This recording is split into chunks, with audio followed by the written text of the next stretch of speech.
डोंबिवलीमध्ये ठाकरे बंधूंच्या युतीचा आनंदोत्सव एकमेकांना पेढे भरवत या ठिकाणी कार्यकर्त्यांनी जल्लोष केलाय। फटाके फोडून जल्लोष साजरा केलाय। कार्यकर्त्यांसोबत संवाद साधला आमचे प्रतिनिधी अशोक कांबळे यांनी।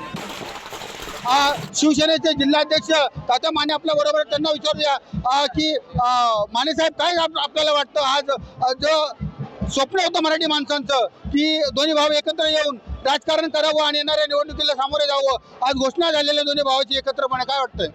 आज अतिशय आनंदाचा क्षण आहे। आदरणीय बाळासाहेब या अपेक्षेने त्यावेळी सांगत होते, त्या बाळासाहेबांचे खऱ्या अर्थाने स्वप्न पुढे झालं असं मनसैनिक, शिवसैनिक आणि महाराष्ट्रातील तमाम जनता, मराठी माणूस असो दे, महाराष्ट्रात राहणारा प्रत्येक माणूस हा आम्ही मराठी समजतो। शिवसेना प्रमुखाने आम्हाला तेच शिकवलेलं आहे। अहो, ज्यांच्या मनात कपट असतं ना, त्यांना असली दिवा स्वप्न पडतात।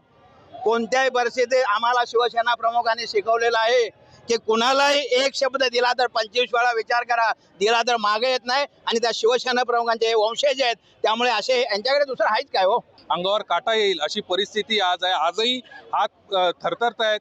एवढा आनंद झालेला आहे, प्रत्येक माता भगिनींना आनंद झालेला आहे, पुरुष कार्यकर्त्याला आनंद झालेला आहे, ज्येष्ठ नागरिक ज्यांना कुठून कुठून निरोप मिळाले, म्हणजे आम्ही पण डायरेक्ट दिले ना, कुठून कुठून निरोप मिळाले, ते स्वतः आज ठाकरे बंधूंची युती होत आहेत म्हणून मोठ्या संख्येने इथे उपस्थित आहेत। आज आमचं दोन्ही पक्षाचा बळ एकत्र झालेला आहे। राजसाहेबांनी, उद्धव साहेबांनी आज जो निर्णय घेतलेला आहे हा पूर्ण महाराष्ट्रात, कल्याण डोंबिवली महानगरपालिका हा भगवा फडकणार आहे नक्कीच। अशोक कांबळे, लोकशाही, डोंबिवली।